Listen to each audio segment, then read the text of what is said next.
when people fighting with information, for them is officially by definition is the true. While me attacking me emotionally, continue to collect information which we will use in the future. Since I have been illegal in Europe for almost 30 years, Norwegian deportation prison. On the demand from my friends who just wants to have kind of introductions that I kind of presenting my past. What can I say? I grew up in Soviet Ukraine, in the eastern part, at a boarding school.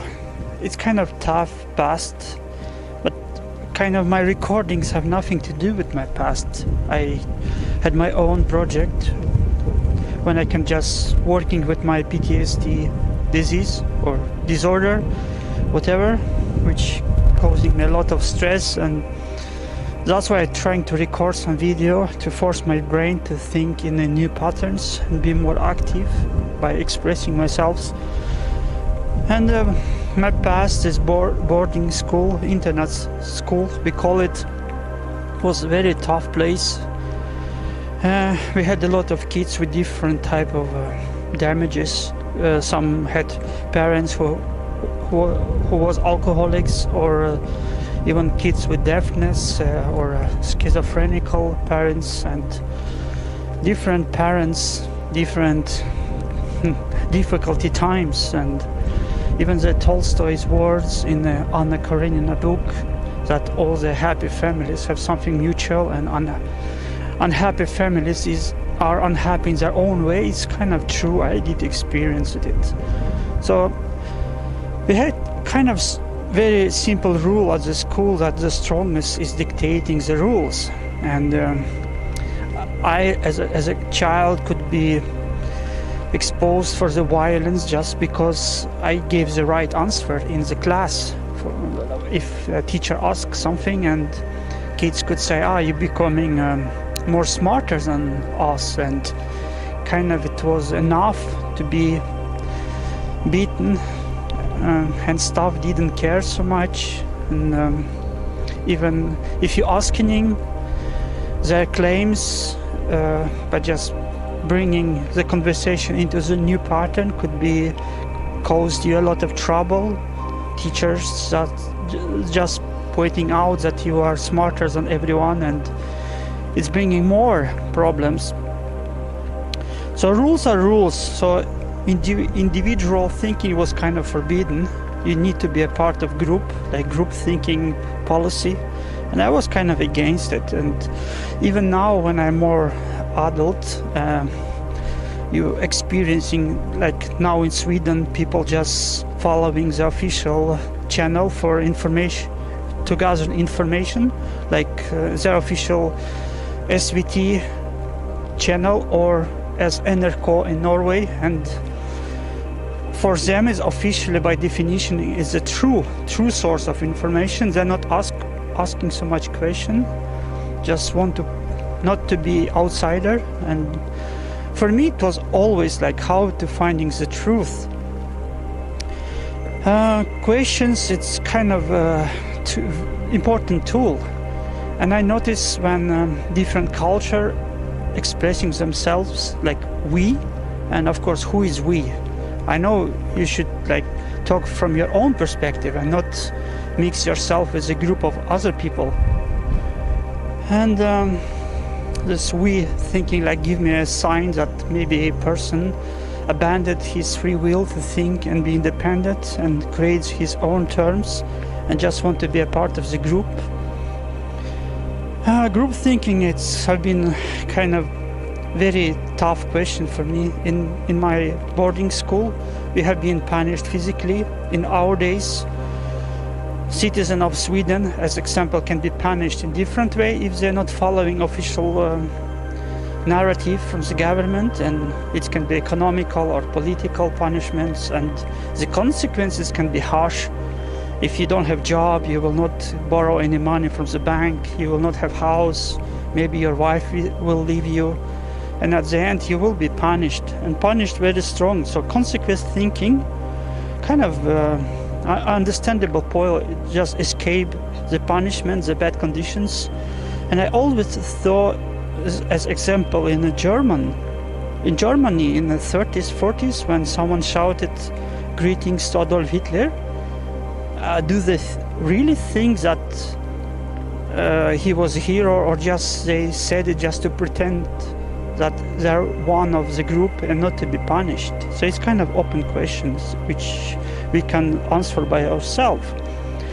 For me, it was like more defense system mechanism that people going to attack as one way of dealing with environments. And even they're not always following these logical patterns. It's a lot of logical fallacies when they attacking you, and most of the cases they're doing it with emotional attack, as I experienced. And they may say, why are you here, go back to your Soviet Ukraine or go fight. I know it's just emotional attack, and it's different way to reply it. In boarding school I could be just quiet, but now I can use more sarcastical or like humor or funny way to deal with it, and just replying that yeah, I have my own goals which is easy to achieve here, and that's why I'm here and waiting for rebuilding Soviet from here. If the source of this Cold War idea, when people fighting with information and one source is here, that's why I'm here, to alleviate all the threat and maybe creating new government just by talking to people. And I have my PTSD with a lot of headache just even to express myself. So I'm struggling emotionally and mentally just to think or communicate with people because of my anxieties. And I do have like my own activities like running, cold swimming, vegetarian food, no alcohol. Because when I had alcohols, I had a lot of bad thoughts like committing suicide. So I'm working with me. I'm not kind of standing. And of course, people may attacking me emotionally, like saying go home. I could reply, you are not my enemy. I know why you are here. You are integrated into the society. Just continue to collect information which we will use in the future to rebuild and find enemies, and people becoming quiet because they have nothing to say. So to be responsible for your own terms, as I said to myself, it's when you're living in society that appeal to you with some defined or predefined terms, which I not always agree, and trying to create my own set of definitions which I can use. And when you're saying, I coming from Soviet, this country is not existing anymore, you can say so, but I'm using different term, like maybe temporarily occupied territory, which we will regain. It's another way to describe reality based on my perspective, and not which state defined it and pushing on you. I can live among people, but share my own view. And boarding school learned me that you will be always punished by strongest or state or whatever, and they will use emotional attack, and you're just learning the best way, the best pattern to survive, not to be too damaged by it.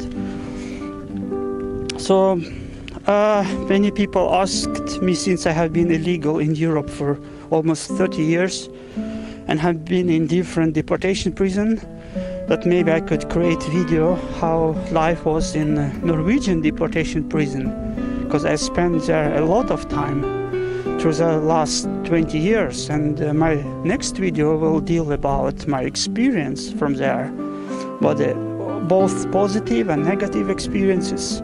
I learned I can create good life any place. Someone said to me, it doesn't matter where you live as long as you have good people around you.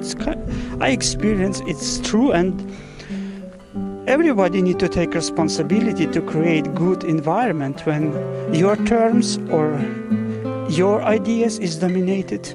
Our past kind of have power to determine or make determination of our future, but a lot of things is in our hands. So